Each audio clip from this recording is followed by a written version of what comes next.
ইমরান খান কি বেঁচে আছেন, নাকি আদিয়ালা জেলের অন্ধকারে নিভে গেছে পাকিস্তানের সাবেক প্রধানমন্ত্রীর জীবন? এই এক প্রশ্নে গত কয়েকদিন ধরে তোলপাড় পুরো পাকিস্তান।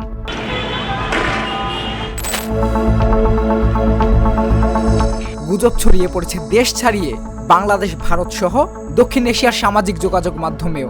ইমরান খানের হঠাৎ নিখোঁজ হয়ে যাওয়া এবং একই সময়ে পাকিস্তান সেনাবাহিনীর নজিরবিহীন ক্ষমতা বৃদ্ধি, দুটি ঘটনাই প্রশ্ন আরও ঘনীভূত করেছে।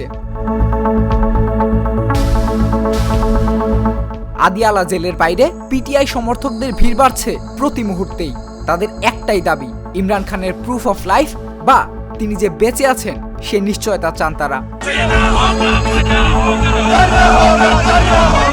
উদ্বেগের আগুনে আরও ঘি ঢেলেছে ইমরান খানের ছেলে কাশিমের সাম্প্রতিক বার্তা। তিনি জানিয়েছেন তার বাবাকে 845 দিন ধরে বন্দি করে রাখা হয়েছে, কিন্তু গত 6 সপ্তাহ ধরে ইমরান খানকে রাখা হয়েছে তথাকথিত ডেথ সেলে। না পরিবারের কাউকে দেখা করতে দেওয়া হচ্ছে, না আইনজীবীদের, এমনকি ইমরান খানের বোনদেরকেও জেলের গেট থেকে ফিরিয়ে দেওয়া হয়েছে।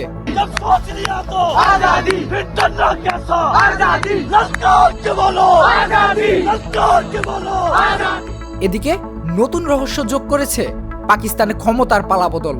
ঠিক যে সময় ইমরান খানের মৃত্যুর গুজব তুঙ্গে, এমন সময়েই পাকিস্তানে এসেছে বড় সাংবিধানিক পরিবর্তন।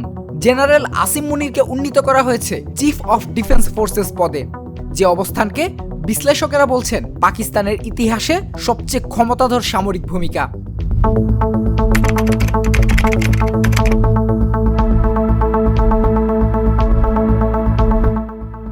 তাই স্বাভাবিকভাবেই প্রশ্ন উঠছে, ইমরান খানের হঠাৎ নিস্তব্ধতার সঙ্গে এই ক্ষমতার পুনর্বিন্যাসের কি কোনো সম্পর্ক রয়েছে? সরকার বা জেল কর্তৃপক্ষ কেউই ইমরান খানের স্বাস্থ্য, অবস্থান বা নিরাপত্তা নিয়ে স্পষ্ট কোনো তথ্য দিচ্ছে না। পিটিআই শিবিরের দাবি, জেলের ভেতরে বড় কোনো অঘটন ঘটে থাকতে পারে, যা ধামাচাপা দেওয়ার চেষ্টা চলছে। জীবিত, গুরুতর অসুস্থ, নাকি আরো ভয়াবহ কিছু?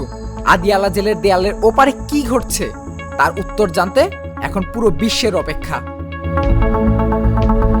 নীল দাস, জাগো নিউজ। দুধার চকলেটে একাকার হয়ে ওঠা প্রাণ লেয়ার, সম্পর্কের মিষ্টি ম্যাজিক।